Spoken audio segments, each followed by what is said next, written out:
భార్య ఏదైనా ఓరుస్తుందేమో కానీ భార్య చాలా ఇబ్బంది పడిపోయేది ఎప్పుడో తెలుసా అండి?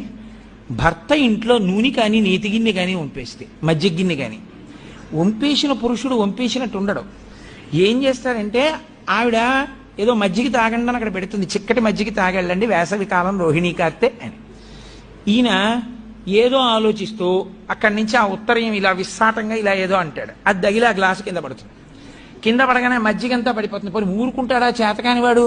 ఓ గుడ్డోటట్టుకొచ్చి భార్య వచ్చే లోపల తుడిచేద్దామని తుడుస్తుంటాడు. ఆవిడ వచ్చి చూస్తుంది, ఆహా ఏమి అదృష్టం అండి, నిజంగా నా కోసంగా అన్నారు మీ అమ్మగారు, మజ్జిగ వంపేశారు, పోనీ పీడా పోయింది. దాన్ని ఇల్లంతా రాసేస్తున్నారా?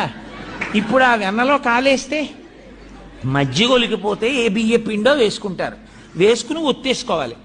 నూనె ఒలికిపోయినా అంతే, నెయ్యి ఒలికిపోయినా అంతేకాని దాన్ని నేల నిండా రాస్తే ఓ నీటి చుక్క పడితే కాలు ఇక్కడ వేస్తే అక్కడికి